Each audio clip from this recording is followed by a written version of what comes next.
Hello, and welcome to another week. Remember, the work week is a fiction. Monday, doubly so. You can get rid of them if you really want to. This is Social Justice Alchemy.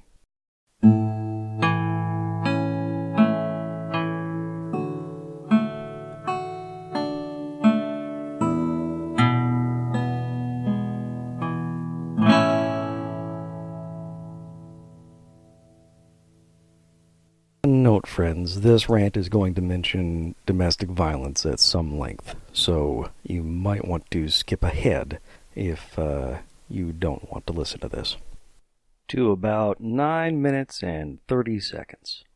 So, in addition to my various social justice and lefty and news podcasts, I also listen to a bunch of science podcasts. I'm interested in skepticism and new science and things like that. So I listen to things like Cara Santa Maria's Talk Nerdy, or The Skeptic's Guide to the Universe, various others. And occasionally, from time to time, much to my dismay, they'll throw in some evolutionary psychology.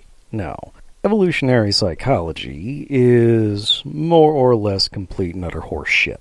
But it doesn't have to be that way. It didn't have to be that way. It's a fairly simple idea, and one that's not, at its core, bad. Namely, a lot of behaviors we know are evolved and hardwired into the brain of the creature that exhibits the behavior. There is a duck of some kind. I'm having trouble remembering exactly what it is, but when one of the duck's eggs roll out of the nest, it will use its bill, beak, what have you, to roll the egg back into the nest. If you put something vaguely egg-shaped near the nest, it will do the exact same thing. If you remove the egg halfway through, it will continue rolling the now absent egg back into the nest. It'll spot the egg having slipped away from it and do it again. It's very mechanical, very hardwired. So there's nothing absurd about the possibility of behaviors being evolved. That one clearly is. Of course, a lot of behaviors aren't evolved. There's nothing in my genes about wearing shorts with a belt. So, evolutionary psychology can do a lot of really good work. It could go through and sort through various behaviors and see if it can't find some connection between genes and expressed behaviors. There's nothing absurd about that. The problem is that takes a heck of a lot of really, really hard work. You need to go through and find out if the behavior is truly universal in the species or expressed to varying degrees across the entire species, or if it's just a cultural phenomenon, like the fact that pink is a girl's color. That's certainly not a universal. That's a thing that's limited largely to the United States and other similar Western cultures. Hell, it's not even a very old belief. It started in the early 20th century. In other words, there's a lot of things you have to sort out and untangle before you can declare that a certain behavior is, a genetic and evolved thing. And most evopsych people aren't willing to do that hard work. They just skip right past all of it and say, okay, this behavior is universal and it is evolved, and here's a story explaining why. They then go on to make up some complete and utter nonsense about our caveman ancestors in order to explain this stuff. They make up what are called just so stories, after the Rudyard Kipling story collection, how the elephant got its trunk, how the leopard got its spots, shit like that. In other words, evo-psych people do the exact sort of shit that biologists hate most of all to see. One example of this cropping up in one of those podcasts is actually fairly old. It's when Gad Sad made an appearance on Cara Santa Maria's Talk Nerdy, an excellent podcast for the most part. And Gad Sad explained why he got into evo-psych, and it was because, according to him, of the explanatory power of evolutionary psychology, how it was able to explain something that had long mystified him, namely domestic violence. Okay, so obvious trigger warnings go in here. Now, intimate partner violence is very, very unpleasant, and it would be nice if we could, get to the heart of why it happens so that we can make sure it doesn't happen anymore. Unfortunately, evo-psych, that is to say, evolutionary psychology, does not explain intimate partner violence. Because Evo Psych is just racism and misogyny and reactionary bullshit wrapped up in pseudoscience in order to justify long-standing bigotries. So Gad Saad's so-called explanation for intimate partner violence is men seek to control their partners because it's the only way they can be sure that their children are actually theirs. Thus they get jealous, they get violent, they kill their partners. That's wrong. That could not be more wrong. It is exactly the opposite of what you would expect. If this violence was about ensuring your genetic heritage, ensuring your legacy, then your partner is the one person you would not want to kill. Instead, you would kill your competition.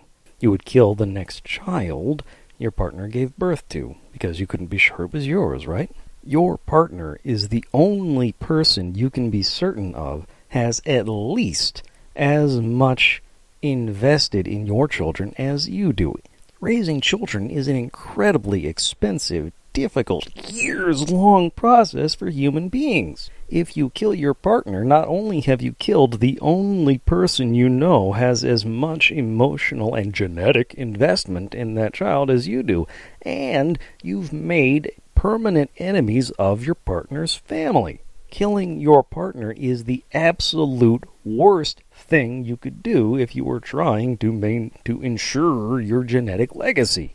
Instead, with intimate partner violence, the partner is the one person you can be certain will die. The competition might die. Hell, the man often even kills the children and then kills himself, which is something that you can be absolutely certain will not ensure his genetic legacy. Intimate partner violence is not about passing down your genes. Evolutionary psychology has it completely backwards, has it completely wrong. It is not an explanation. It explains nothing here. Instead, it just provides this layer of fake, false, lying legitimacy to Gad Saad's reactionary, old-fashioned right-wing bullshit. It is the sort of false, pernicious nonsense you would expect from a member of the so-called intellectual dark web, which Gad Saad will be the first to tell you he is a member of. He was very upset when he got left out of the New York Times coverage about the dark web. When Evo Psych people show up on various programs and talk about this stuff, it is very difficult to get them away from very old-fashioned, reactionary, very essentialist views of sex and gender and relationships. At the best of times, they can't seem to help but view women as sexual objects with very little agency. It's very difficult to get them into any sort of mindset that views women as actors, agents with their own agendas, with their own desires and goals. And it's very difficult to keep them from talking about things only in terms of genes and genetic legacy and offspring and shit like that. And almost all of it comes without any sort of proof, demonstration that there is any sort of genetic linkage. They just sort of assume it. It is possible for there to be good and real scientific work done related to evolutionary psychology. Unfortunately, a lot of it is just racist, sexist, homophobic, basically far right-wing reactionary bullshit. And if someone starts talking about evolutionary psychology, that should raise a red flag. They're not necessarily going to cover you with lies and misinformation, but there's a really good possibility that they'll do exactly that. So, if someone brings Evo Psych to your attention, grab your salt shaker and get ready to start fact-checking them. Let's move on to some news.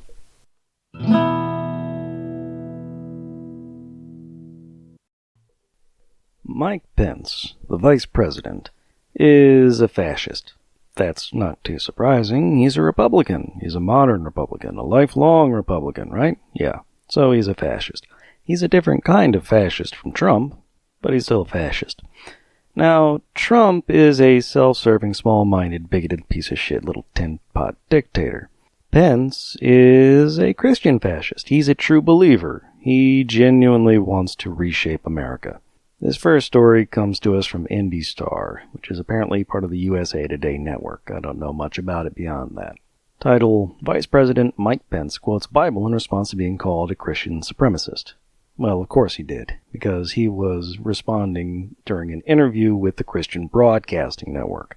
What he said was, "The Bible says count it all joy when you endure trials of many kinds.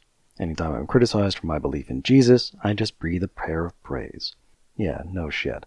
Mike Pence is the sort of person who will wrap himself in the Bible in order to espouse his bigotries and then make lots and lots of money. That's all he wants to do.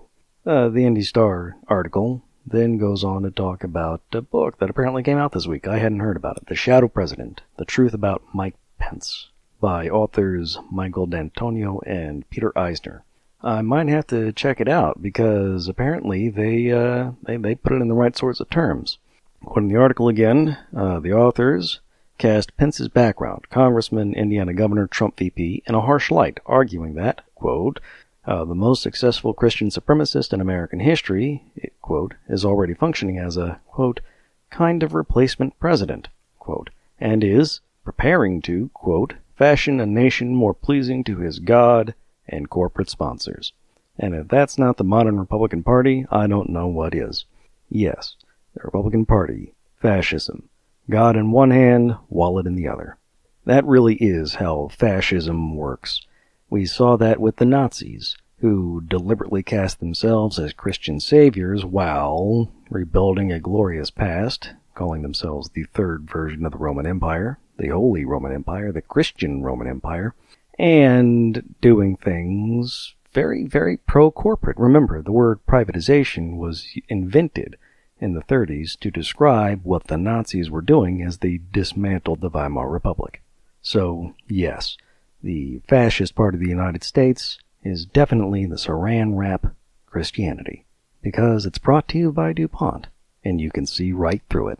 Yeah, Mike Pence is a fascist piece of shit, and we should be terrified of him ever getting closer to the presidency than he already is. Anyway, let's move on.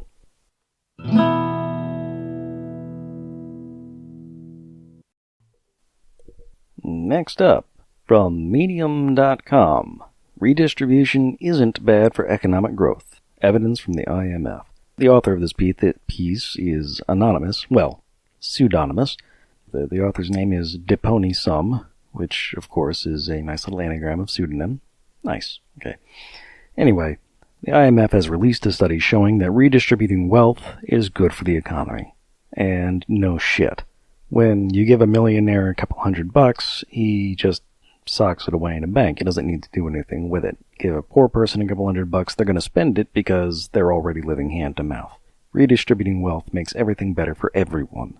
Now, I recommend you go ahead and read the article. It's an excellent takedown of libertarian bullshit. But it's been, as he says, an article of faith on the right, especially among libertarians, that there's a trade-off between growth and inequality. People love to talk about the goddamn Laffer curve, which is the idea that as you raise taxes, people don't spend money. And raising taxes destroys the economy. And that there's some ideal place you can exist on this Laffer curve, named for some guy named Laffer. And that the best way to improve the economy is always to cut taxes, cut taxes, cut taxes. Because we're always too far along on the goddamn Laffer curve. But no, the reality is that our taxes are way too low. We really need to raise taxes to keep the United States from basically collapsing. We need to do a whole lot of other things on top of that as well, but we also need to raise taxes. We need to cut down on the number of mega billionaires there are in the U.S. and globally. We also need to raise people out of poverty. We need to raise people out of starvation. We need to do a lot of things. And let's go ahead and do that. Let's raise taxes. Let's cut down on wars. Let's start shoveling food around the world to people. Let's completely change the way we do things. Let's get rid of the Republican model is what I'm saying. Okay, yeah. Anyway, I really recommend reading the article from Medium by Pony Sum. It's a good little read. Really quick, not a very long article.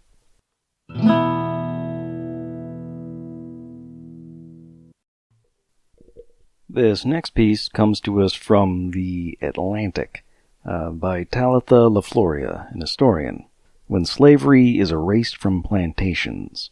The author goes through and talks about the failings of a number of these presidential historical monuments. How they basically completely erase the slaveholding history of a lot of America's so-called founding fathers. Thomas Jefferson's Monticello, George Washington's Mount Vernage, Andrew Jackson's Hermitage. They all almost completely erase the fact that these men owned slaves, tortured slaves, murdered slaves, raped slaves. Really, really awful stuff that almost completely doesn't show up. The exception is James Madison's Montpelier, a plantation that had lots of slaves on it, and the historical site doesn't hide that fact. It's everywhere, all over it. They do an excellent, excellent job, whereas the others really, really don't. The United States, by and large, has a really hard time acknowledging the fact that we were a slave nation for 100-odd years. That before that we were a bunch of colonies and so on, where there were lots and lots of slaves. It was a pretty horrible place to live if you weren't a rich white man. We just refuse to acknowledge that fact, and a large portion of the reason for that is because of the lost cause. Basically, in the decades after the Civil War, the North lost. The North lost the war. I mean, yeah, sure, they beat the armies, they did all the things you're supposed to do, but there was a terrorist insurgency. The North gave up. The South won the war. We still call ourselves the United States of America, but we're the Confederate States of America, in all the ways that matter. They reestablished slavery, a new and worse form of slavery, for very nearly a century. And then when that finally ended with civil rights, they put in place yet another form of slavery, the modern penal system. We refuse to acknowledge these facts because we don't want to acknowledge that we are still living with these unjust, inhumane, criminal systems. We hide these truths. We bury them because we are in many ways a monstrous nation. To acknowledge the past would force us to acknowledge the present. We can do better. We are in some ways struggling to do better. We are coming to do better. We definitely are not there yet. So long as the Republicans have their way, we never will be. Hopefully we can fix that. Let's move on.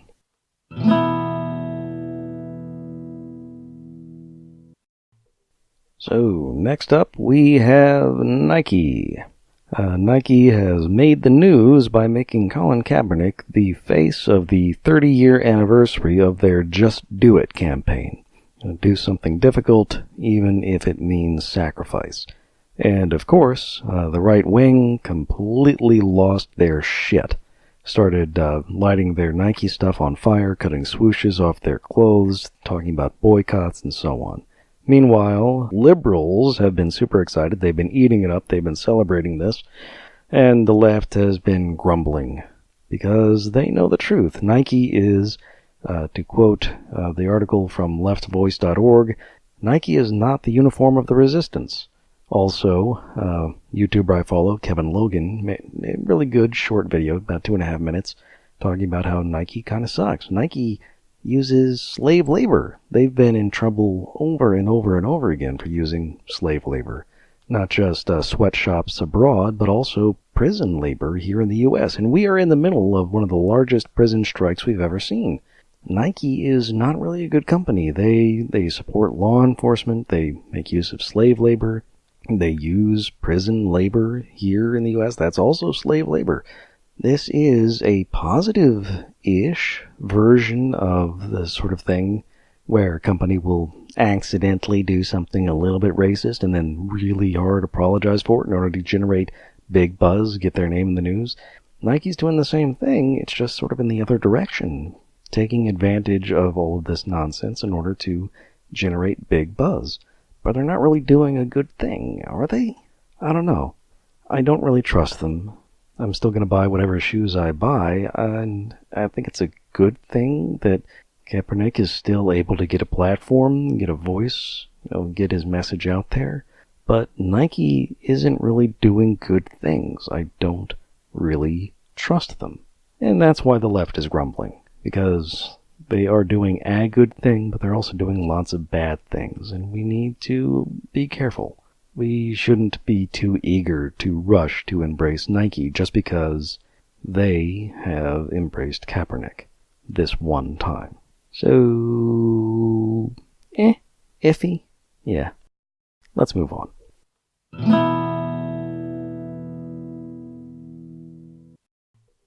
There seems to be a streak in human beings where they really enjoy seeing people suffer, seeing people hurt, seeing people who used to not suffer now are suffering. It seems to really be a big part of the where are they now sorts of things.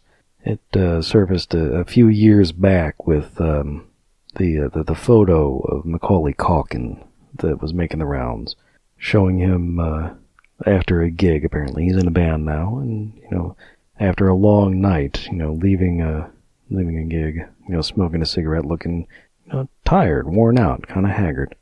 And this past week, it's former Cosby actor Jeffrey Owens. He was playing the husband of one of the Huxtable daughters. Photos showed up of him, working at Trader Joe's. He's older now. He's a bit heavier. His shirt's dirty. And you can see his nipples through the shirt. I mean, it's just a hard-working man, tired and kind of grungy. And here's where they are now. Look at him. He's just a schlub like one of us. And so he got a lot of shaming for that. He got a lot of attacks for that. And, I mean, I could understand if this was Matt Lauer or Louis C.K., somebody who was, a piece of shit, right? Somebody who did horrible things.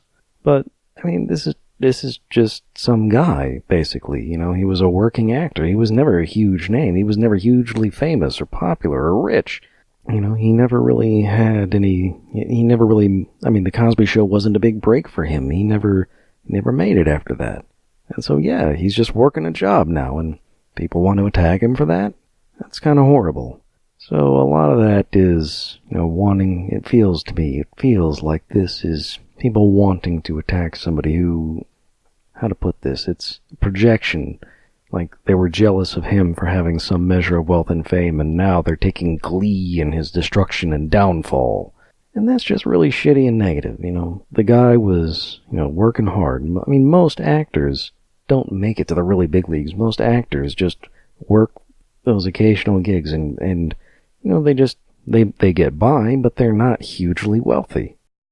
And it seems like a big portion of the American population really has this twisted and warped notion of what it's like to be an actor, to show up on TV, even occasionally, and really relishes the downfall of that sort of person. That's another big part of this. It's not just wanting to see somebody who was well off now be not well off. It feels like they're relishing in the destruction, a takedown of one of the left coast elites, right? I think that may have been a big part of it. But there's a positive side to this story, namely that although he quit his job from the shaming, Jeffrey Owens did get a lot of support. A lot of people did turn out in big ways to offer him public support, to say, no, we're with you. You're a good man, working a job. There's absolutely no shame in that.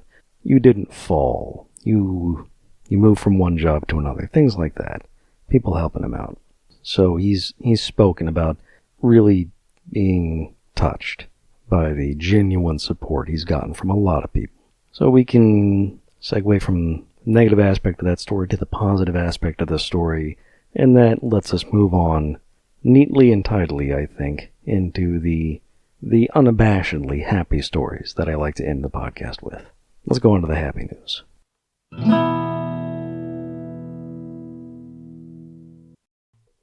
So, to close things out, I've actually got 2 bits of happy news this week. The first one, the big one, from feministing.com by Randy Gattuso. Indian Supreme Court decriminalizes queer sex, and everyone celebrates. Alright, so, to Quote the article. Technically, the court read down Section 377 of the Indian Penal Code to exclude consensual sex.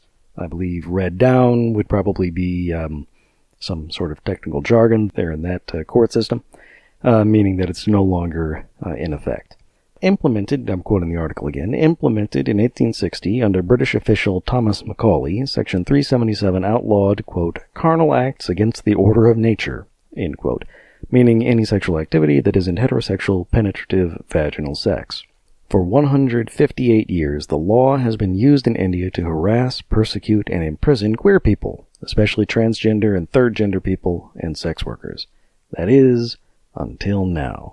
So the Indian Supreme Court took a look at the law and said, yeah, this is bullshit. People have rights, even minorities. Come on, let's shape up. This is pretty fucking awesome. Now, I know liberals and leftists love to go on and on about Eastern religion and how it's spiritual and not... no, that's a load of crap. It's religion. It's an unjustified hierarchy. It's based on faith, so it's infinitely mutable in a way that other things aren't. As such, it is a tool that is easily used by fascism, by bigotry, by hatred to suppress, harass, persecute minorities. There's nothing particularly special about Hinduism or Jainism or any of it. But the Indian Supreme Court did the right thing, and the world is now a better place, a safer place, a more open and accepting place for about 1 billion people. This is really, really, really amazing news. Hooray for India. And our last bit of news, this is just something that made me smile. It's a bit of a meme that's been bopping around these last few days. The plaid shirt guy. He was standing, he just got lucky. He ended up standing like right behind Trump at a recent rally, and he committed the only unforgivable sin. He was honest. Whenever Trump, said some bullshit, this guy responded appropriately. He was like, what the fuck? This guy's what? He's what? And it didn't take long for the people at the rally, for the people running the rally to pull him out and replace him with somebody who would be more appropriately enthusiastic for the bullshit Trump was spewing. Turns out this guy is a democratic socialist. He was, he wasn't going there to cause trouble or anything. He was going to hear the president speak, to hear him out. And turns out that what he heard was a whole lot of shit. So, if you want, you can follow the links to learn a little bit more about Plaid Shirt Guy, the democratic socialist with the honest face. Alright, that'll do it for another week in Social Justice Alchemy. I'm your alchemist, John Brockman. If you like what I'm doing here, please like, share, subscribe. You can, of course, follow the podcast on the iTunes, or you can follow the YouTube channel, Social Justice Alchemy. That will also give you access to the shows, and give you a chance to leave comments or feedback if you want to. Or another way to do that is to follow the blog, surgoshan.blogspot.com. That's SURGOSHAN. That will also give you a feed for the podcast or the YouTube videos, and give you another avenue for leaving comments. Now, for something a little bit lighter, I take part in another podcast, the Dungeons and Debacles podcast. It's a D&D podcast, hosted and DM'd by my friend Kevin, where we are playing an evil group of adventurers looking to unleash an ancient horror that will undoubtedly destroy the world. I happen to think it's a noble cause that will unleash an ancient horror to destroy the world. I'll leave that up to you. In any event, this has been another week. I'll see you around.